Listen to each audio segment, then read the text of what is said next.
today we're moving on to section 4.5 today.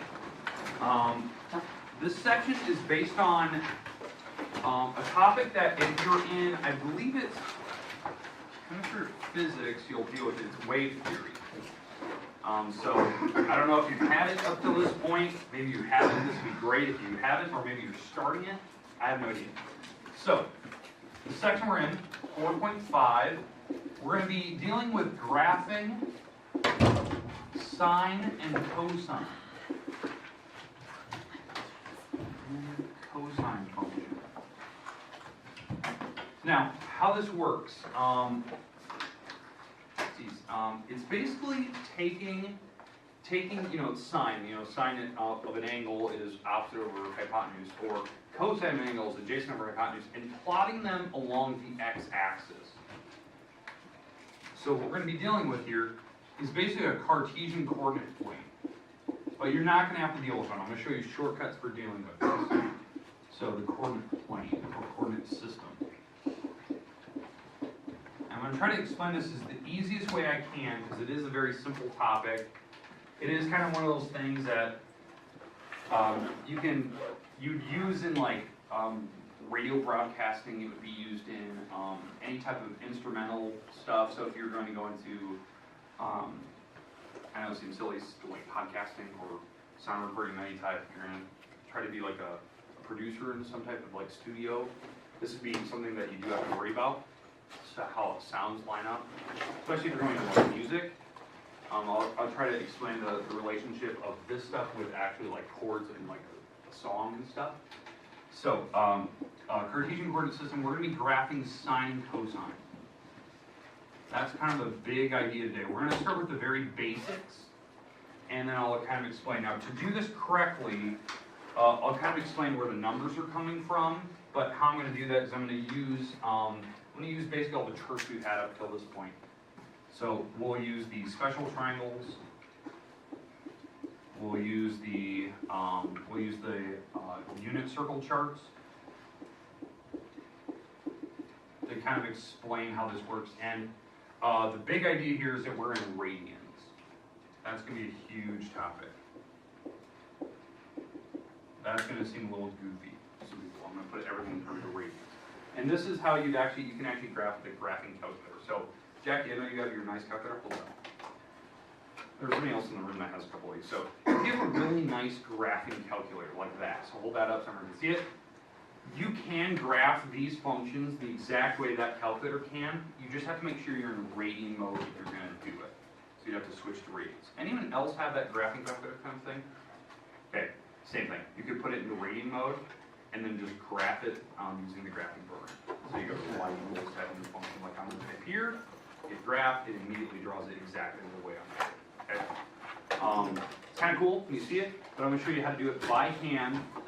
Really, really simple. This is the easiest way I can break it down for you. Okay, we'll start with the first one. We're going to try to graph a sine function. Now, if you don't know what sine stands for, in like SOHCAHTOA, sine of an angle means opposite over hypotenuse. Right? That's what it stands for. Up till this point in your homework, this assignment and the previous assignments, we've been dealing with, if I were to give you a triangle, can you find the exact value, the fraction that would represent it? So special triangles, whatnot. Well, I kind of hinted at it when we were starting to use the unit circle. The unit circle, if you don't remember, is where we had cosine comma sine. That was the coordinate that we used. And this is 0 degrees, this is 90 degrees, this is 180, and this is 270. That there's certain values that sine will have. And this chart that we used was just to help you memorize without a calculator. So like at 0 degrees here, there was a coordinate that we chose. And it was called the unit circle. Like we went over one unit this direction. So what was the coordinate here? 1, 0, right? That's just a normal coordinate plane, right? 1 over, 0 up and down. This spot here was 0, comma 1, because that's 0 right and left, up 1.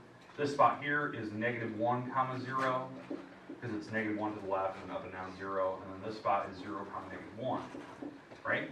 Well, I hinted at what we're going to be going into is that there is a circle, right? There is a theoretical circle that would touch all these dots, and the actual values for your trig functions lie on this circle. And what we talked about in class was I can guesstimate what my values will be at certain spots. You know, like at 30 degrees, we can guesstimate what my coordinate will be, because at 30 degrees, this is a 30-degree angle roughly. This location on the unit circle has a coordinate, right? It's over so many for the x, and it's up so many for the y number. So like the x number that we roughly said it was like over 0.9, roughly. No, it's not quite 1, it was over 0.9, and then it went up, let's say, half, 0.5. You know, guesstimating what those numbers are. And because it looks like it's about halfway. And so this coordinate here actually tells you what sine and cosine are. So what would cosine at 30 be? 0.5. That's like roughly what we said. What we're going to do today is kind of the same thing, but we're going to graph it going along the x-axis, not in a big circle. We're going to graph it imagining that if I were to take a coordinate plane and put all the angles going this way along the x-axis, these are the things we can control. I can pick the angles I want to evaluate, right? So the angles are 0 degrees, right? 0 would be here. 90 degrees would be here. 180, 270, 360, and I can keep going and going and going. Does that make sense? Like I'm putting the x's along the x-axis, or the angles along the x-axis, because that's what I'm in control of. That's what I can type in the calculator. And then going up and down, these will be my y values. These would be the y numbers, the actual numbers that the calculator would spit out. So if you look at sine here, sine is the second number, right, in this coordinate. What's the biggest number that we hit? 1, right? 1 was the biggest number. What was the smallest number? Negative 1. Like, we're in between there. That is the range of sine. The highest point it ever hits is 1, the lowest point it ever hits is negative 1, and then all we do is we'll hit decimals in between. That's how sine works, believe it or not. When you use any type of angle on a calculator, you type in sine of that angle, your numbers will be between 0 and negative 1, every single time. But instead of using these numbers, we're going to use radians, because that's how your graphing calculator will do it. Your graphing calculator actually can graph radian angles. So the trick is if you know my little shortcut, when we convert like radians to degrees, anytime you have pi, that means 180. So anytime you have pi, you have 180. So here's the shortcut that I always want. And now remember, this continues that way forever, it continues this way forever, so we have negative angles going this way. We have numbers going up and down. Okay. I always want you to start with having a graph like this. I want you to have 4 hash marks going this way. So draw that right now. Draw a little Cartesian coordinate graph. Put 1, negative 1, that's your top pod number. And I want you to go 4 hash marks going to the right of the order. I'll let you start there, and we'll show you how to fill it in.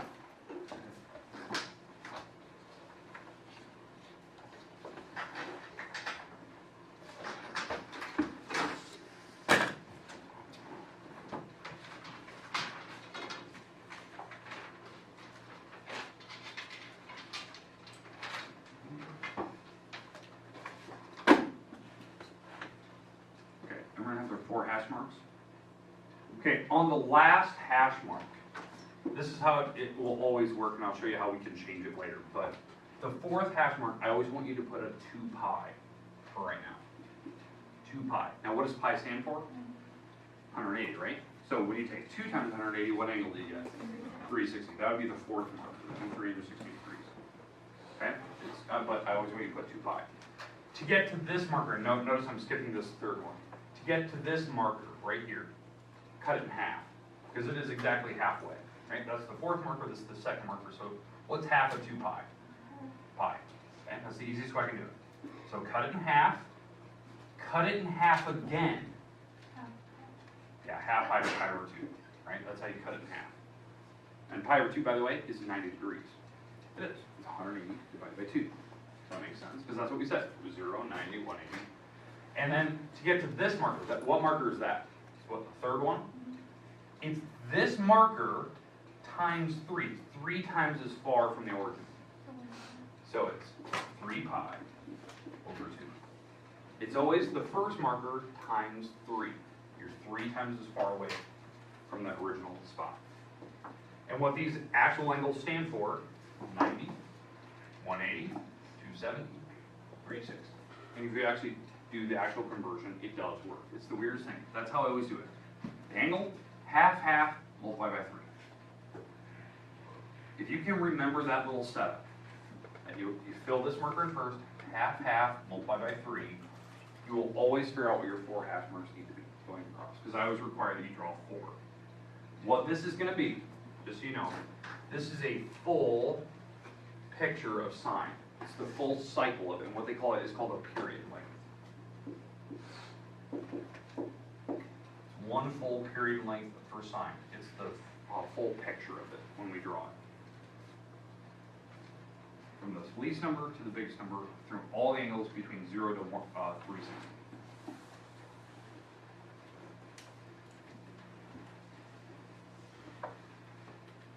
All right, so here's how it works.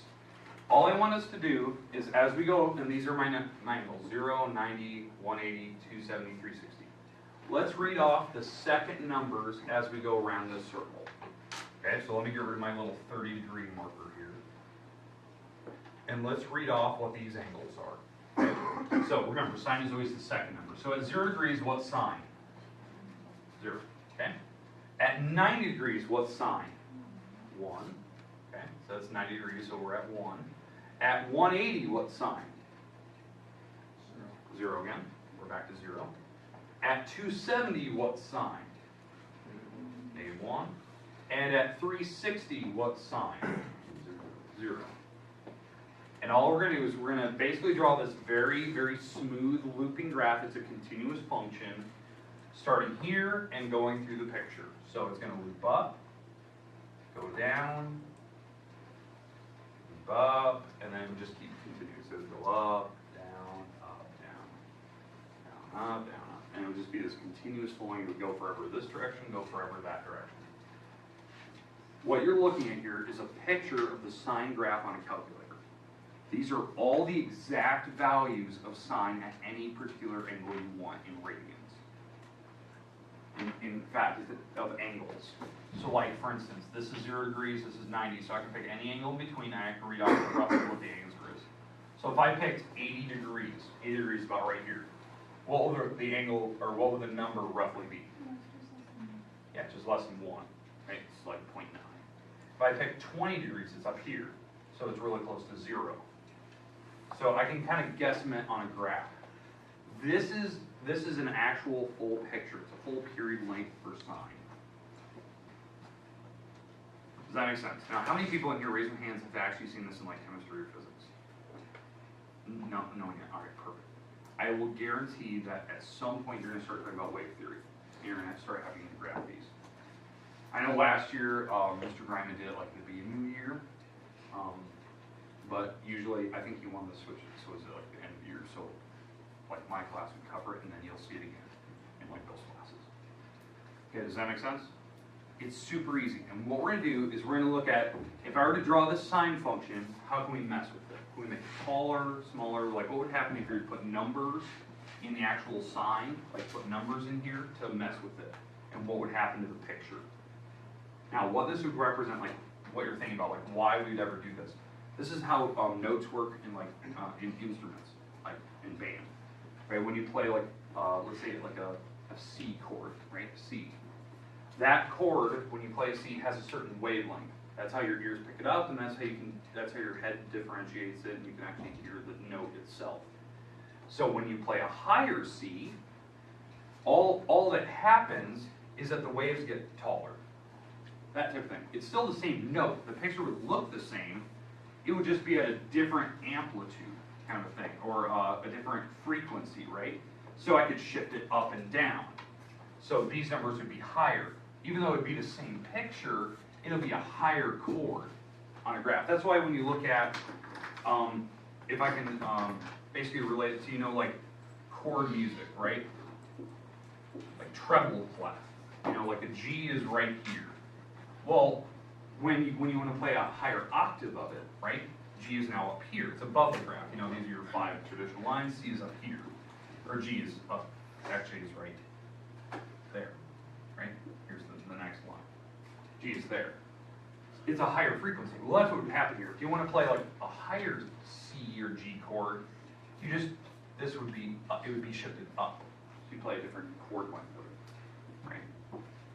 And you could place them in certain spots where you could actually have a like perfect harmony, where they'd be placed perfectly so they align perfectly up, and they would actually make a chord. That type of thing. In fact, there's a couple mathematicians, like very, very old mathematicians, they wrote a whole sonnet, like a whole piece of music, classical music, just using mathematics. Just putting the numbers in certain, putting the chords in certain spots so that all the chords lined up perfectly on a graph, and it actually sounds pretty to the ears. And they just did it with pure mathematics. It's weird how it works. Because there's certain ways that it works. There's dissonance and all this other stuff. Okay? All right. But what we're going to talk about is how we can manipulate the graph. So that's what we're going to be doing like tomorrow, Wednesday, is just doing little modifications to this. So there's ways we can mess with it. But does everyone have this original graph? Okay. Now let's talk about the cosine graph. And let's talk about the cosine graph. Because it has a different picture, a different look to it.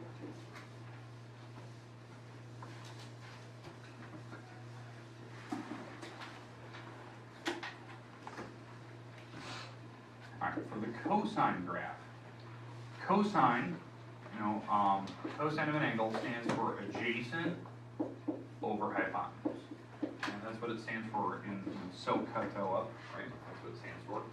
Well, we can actually do a similar type of picture, right? We could do, you know, the x-axis, the y-axis, putting 4 numbers going across.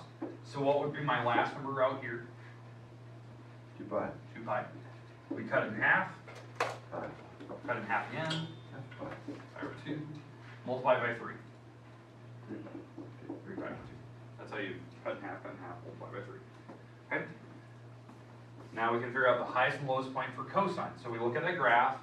So cosine is the first numbers, right? The first numbers here. So what's my biggest number for all the first numbers? 1. 1. Okay. So we get 1. Smallest number up there? -1. -1.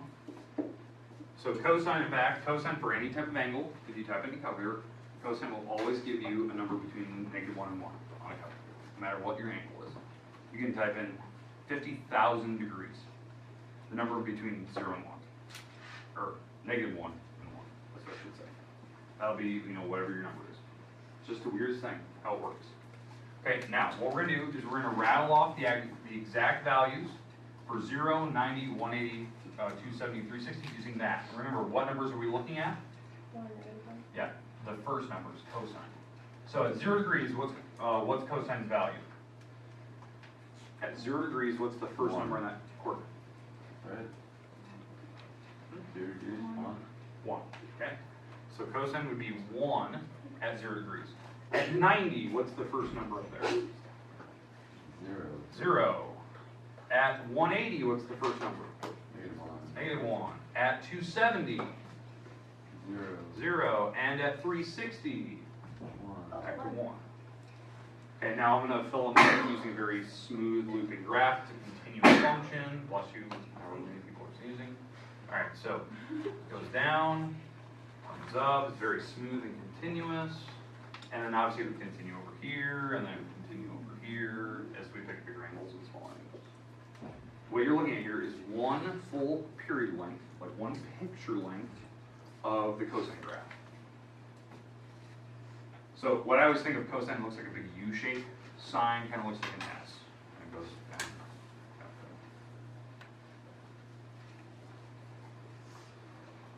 Okay, makes sense for the graphs. Now, if you have a graphing calculator and you want to try this in, you can make sure you change the radians. You can type these in your y equals buttons, the top left key of your calculator, and it would actually graph these the exact same way.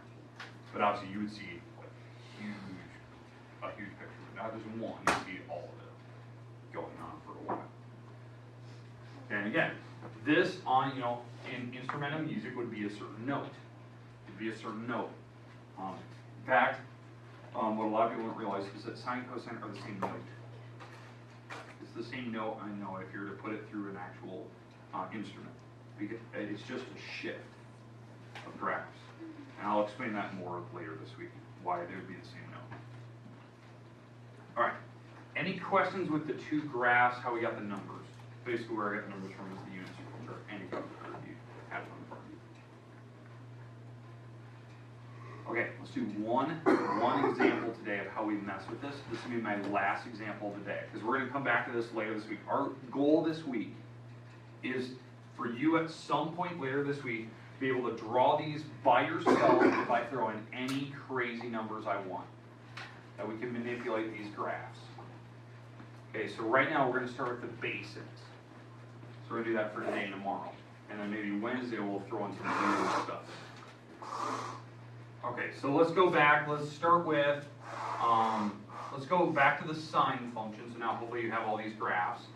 But now we're going to mess with it. So the sine function. So this is what the normal sine function looks like, right? This is my function I'm going to draw on a calculator or by hand, right?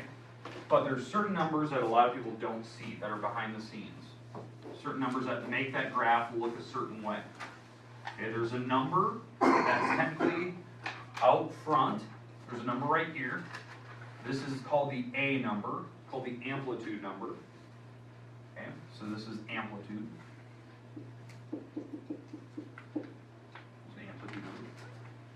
There's a number that's in here that affects the period length. So so if I put the number in there, so this would affect the period, or the picture itself, where the actual picture goes. And then there's a constant that's being added to it, and this number affects the frequency. Right? It affects. Instead of frequency, it affects, maybe the best way to say it is it affects the shift of the graph, up and down. So we shift it up. If you add a number to it, we shift it down. If you subtract a number, we put like a -4 in there, okay? And what that does to the graph, like if we shift it, normally like sine looks like this. That was the picture we just drew a little bit ago. But if I like add a 2, it would just shift the graph up 2. So it would be up 2 spots as normal.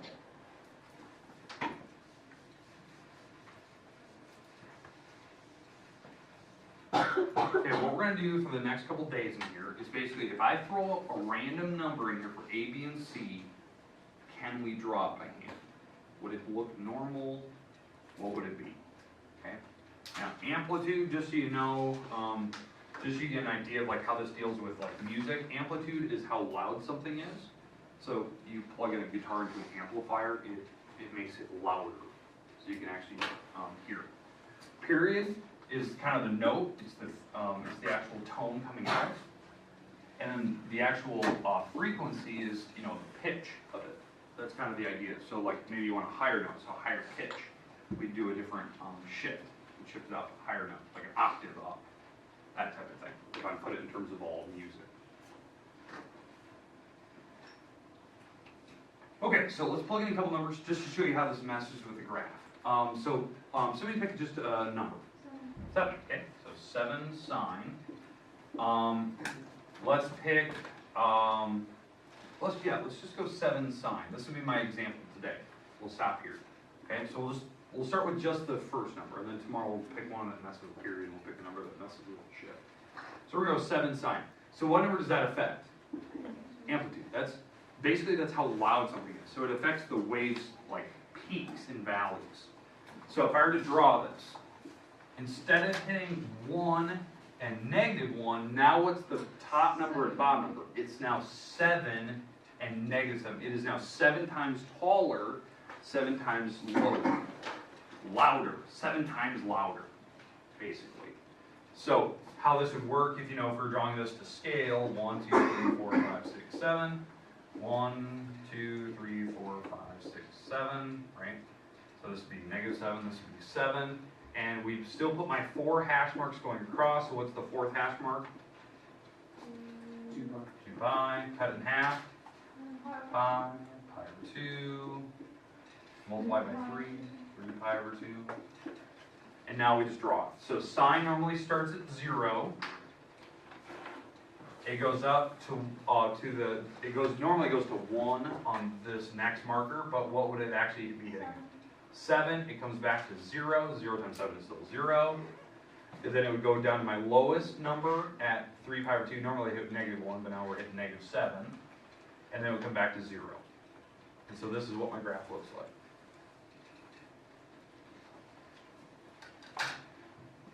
That's what sine normally does. Anytime it hits 0, it still hits 0, because 0 times any number is still 0. But if it hits a different number, now it's 7 times bigger. So it stretches it like vertically.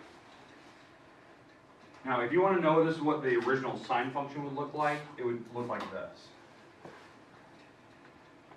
don't know where the 1 is. That's what normal sine is, but now we're 7 times louder. It's the same note, but amplified. Okay, any questions with that? Okay, we're going to stop there today.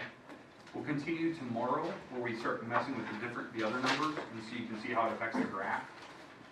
If I can find a video showing you kind of like the music idea behind it, I'll do that, but we might say that for later this week. It might be kind of a lot of asking to look at. Okay, any questions? What's homework due tomorrow? Homework's due tomorrow. So that's that page 513. Remember, you're doing the trig functions. You're doing you know, the exact values, reference angles. You can move around, you can sit wherever you like. I'm not